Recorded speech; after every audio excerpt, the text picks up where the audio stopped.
What's going by? What's the Manor, Voice of Fragrance? Nerds, we're here with Mike from Rock Manor Games. Mike, how you doing today, man? Good, man. Tired. End of that Saturday. It's always the busiest. Yeah, so. It has been quite busy. Now, is this your first PAX Unplugged? No, I've actually been to every PAX Unplugged.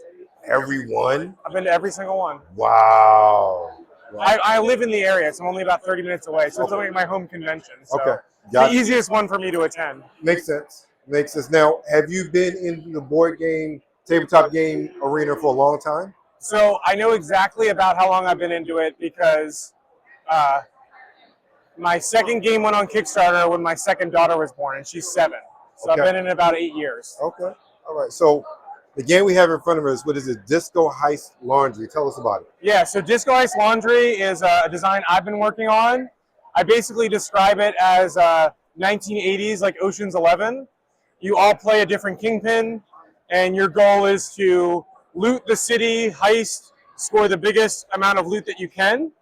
But the laundry name comes in because all of your chips that you steal have to be cashed in by laundering them to actually score those points. So it's sort of an extra step. You go loot it, but then it's at risk and until it's off your person and you've laundered it through the Cayman Islands. And then, of course, the thief who puts together the best crew, launders the most money, and can retire to the Cayman Islands sort of wins at the end. Now, how many players for the game? So the game is currently 2 to 4 players, competitive, but I will likely develop a solo mode, so it'll probably end up being 1 to 4. Okay, and so how, say with max 4 players, how long would a game usually take? So I would say 30 minutes per player, so okay. 2 hours. 2 hours. It's definitely, and it sort of depends on the people. Some people play faster than others, but right. Here at Gen Con, or not Gen Con, we're at PAX Unplugged. At PAX Unplugged, we have finished a couple games with 2 and 3 players in about in a little over an hour. Okay. People who don't want to stay or want to stay for 30 minutes, an hour, we typically play about a round or 2. We get through like the first or second act. They don't quite make it to the third act. So it's timing about right, but it's still in development and we'll get that right. We want it to be in that hour to 2 hour time frame. But when you add players, I think you always add time. Yeah, exactly. Unless a game's like simultaneous movement, it's time is more per player than it is like this game's always an hour, 1 to 60 minutes or whatever. Right. So are there any specific influences that aided you in creating the game? So what's sort of funny about this game, despite how vibrant and like crazy thematic it is around the 1980s now, it actually started in my head as a game, as my version of a Euro game. Because it has like 4 resources. It's very much about like collecting each resource. Each resource is sort of tiered, or one's better than the other. But then, because the thing I dislike the most about Euro games is how dry and the theme can be pasted on, once I thought of a theme, I immediately started directing everything towards that theme. So it made a lot of sense. So it's become much less of a Euro game than it originally started. But as a project for myself, it started as my attempt to make a Euro game with minimal player interaction.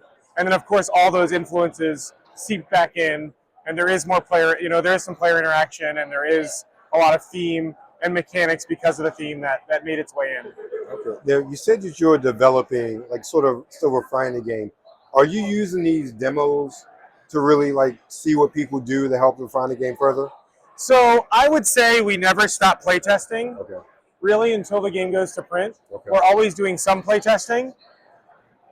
By the time we're showing the game to the public, the type of playtesting we're doing is like balance, and like it's very minor things. It's things that the average player wouldn't even notice if they played it at PAX last year and now they bought the game this year.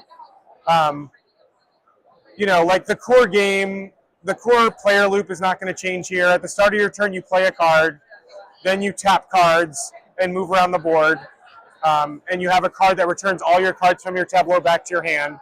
Like that mechanic's been there since our first playtest. It isn't going anywhere. Right. But little things like getting the length of game right and getting the right point score to be that right end game trigger may change. Right now, 40 points is about right, but maybe it needs to be 35. Because that feels better. That's a little shorter. Right. Like so, little things like that. Little things like this card's a little too strong. Instead of being +1 resource, it's gonna be plus. Instead of being +2 resource, it's gonna be +1 resource. So again, the average player wouldn't see it, but it's stuff we see in our playtests. Okay. All right. So you said this one isn't in print yet. So Nope, when is this not going to in come print. out? It'll probably be coming to Kickstarter sometime in 2025. Okay. No sooner than Q2, Okay. but more likely Q3, depending on how things go. Um, so it'll be coming at some point next year for sure. Okay. We sort of have to look at all of our releases and we want to space them out accordingly. Right. So what other games do you have out on the market now? So we're probably best known for our 2 cooperative games, Maximum Apocalypse and all of its expansions, and the Set a Watch series. So if you're not familiar with those games, Maximum Apocalypse is like all those apocalypse movies thrown into a box together, Okay. where you're fighting monsters and trying to survive and scavenge for the food you need. And then Set a Watch is D&D in a box in under an hour, Okay. where you're setting a watch at night and you've got your firelight and it's illuminating creatures in a line. You're sort of playing like a tower defense game with other players. So those are the 2 games we're probably best known for. But we also have like Lawyer Up, which is a head-to-head game. One player plays the prosecution, the other plays the defense. And then a game I'm really proud of that got a lot of awards is Seas of Havoc, which came out in 2023, and got had won a lot of design awards, and then got the Seal of Excellence from Dice Tower. And we're going to do a reprint of that game because we've been out of it for a while this coming year. And it's going to have a small expansion with it as well. Okay. All right. So to keep update with Disco Heist Laundry as well as your other games that you have out right now, where can people find you? So the best place is going to rockmanorgames.com. Probably signing up for our newsletter. We send them like quarterly to let you know what's going on. We also are on social media, Rock Manor Games. So Instagram, we're posting photos of PAX, and on Facebook. We have a YouTube channel too, so that's where we'll post like new trailers or playthroughs of our games. We're just about like diving a little deeper. Okay. All right. Well, thank you, Mike. Appreciate it. Everybody, check them out, rockmanorgames.com. It's been a long day. A lot of people. Webs and Style. More on PAX Unplugged.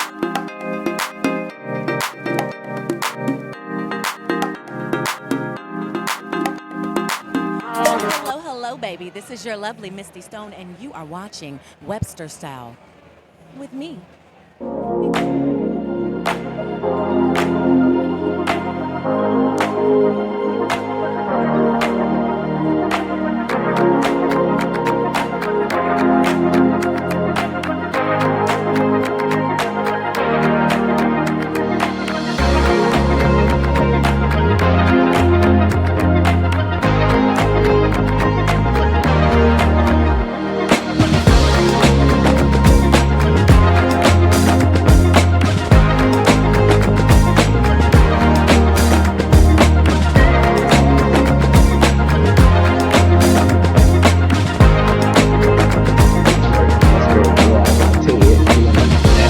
What anime are you going to be watching?